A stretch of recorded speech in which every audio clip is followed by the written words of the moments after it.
అందరికీ అంతేనా?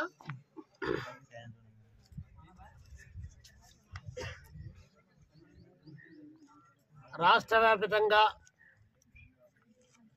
వెటర్నరీ విద్యార్థులంతా కూడా పెద్ద ఎత్తున 24,000 రూపాయలకు స్టైపెండ్ పెంచాలని చెప్పి నిరవధిక ఆందోళన చేస్తూ ఉన్నారు. వెటర్నరీ స్టూడెంట్ చేస్తున్నటువంటి ఆందోళనకు ఆంధ్రప్రదేశ్ రైతు సంఘం రాష్ట్ర సమితి పక్షాన వారికి సంపూర్ణమైనటువంటి మద్దతును సహకారాన్ని ప్రకటిస్తూ ఉన్నాం.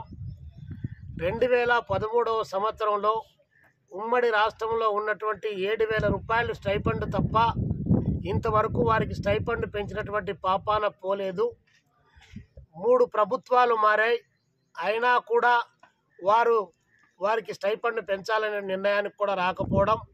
ఒకవైపున 2013 నుంచి 2025 అంటే దాదాపు 12 సంవత్సరాల పాటు ధరలు ఏ స్థాయిలో పెరిగాయి, నిత్యావసర వస్తువుల ధరలు ఎలా పెరుగుతూ ఉన్నాయి, బయట వారికి జీవితాన్ని కొనసాగించడానికి ఉన్నటువంటి జీవన విధానంలో ఎన్ని రకాల మార్పులు వచ్చాయి, అయినా ప్రభుత్వాలు పట్టించుకోకపోవడం మూలంగానే ఈరోజు వారు ఆందోళన చేస్తూ ఉన్నారు. ఇప్పటికైనా రాష్ట్ర ముఖ్యమంత్రి చంద్రబాబు నాయుడు గారు, అదేవిధంగా వ్యవసాయ శాఖ, వెటర్నరీ శాఖలు అన్ని శాఖలు అట్టిపెట్టుకున్నటువంటి అచ్చెన్నాయుడు గారు వారిని చర్చలకు పిలిచారని చెప్పి వారు చెప్పడం జరిగింది. ప్రభుత్వం పాజిటివ్గా ఉందని చెప్పి వారు భావిస్తూ ఉన్నారు. కాబట్టి ఆ భావన దెబ్బ తినకముందే రాష్ట్ర ప్రభుత్వం వారికి 24,000 రూపాయలు స్టైపెండ్ను పెంచి వారి జీవితాల్లో వెలుగు నింపాలని చెప్పేసి ఈ సందర్భంగా మేము డిమాండ్ చేస్తూ ఉన్నాం. ప్రభుత్వం ప్రయారిటీ లిస్టులో ఏ రంగం పైన ఎంత ఖర్చు చేయాలి, ఖర్చు చేసినటువంటి డబ్బుల పైన మళ్ళీ తిరిగి రాబడి ఎలా వస్తూ ఉంది అనేటువంటి దాన్ని ఆలోచన చేయమని చెప్పి ప్రభుత్వానికి విజ్ఞప్తి చేస్తున్నాం.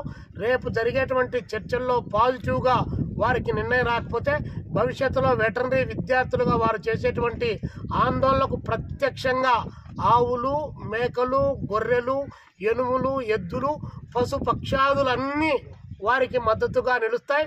ఆ మేరకు వాటితో సహా ర్యాలీ చేయడానికి కూడా ఆంధ్రప్రదేశ్ రైతు సంఘం వెనకాడదని చెప్పేసి ఈ రాష్ట్ర ప్రభుత్వానికి విజ్ఞప్తి చేస్తూ, వాళ్ళు అడిగింది గొంతెమ్మ కోరికలు కాదు. ఆ వైపున MBBS విద్యార్థులకేమో 24,000 రూపాయలు స్టైపెండ్ పెంచారు.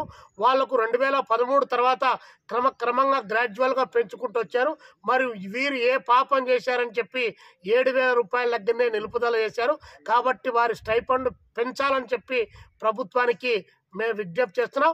చంద్రబాబు నాయుడు గారు రేపు ఆర్థిక సంవత్సరంలో ఇప్పుడు ప్రవేశపెట్టబోతున్నారు బడ్జెట్లో.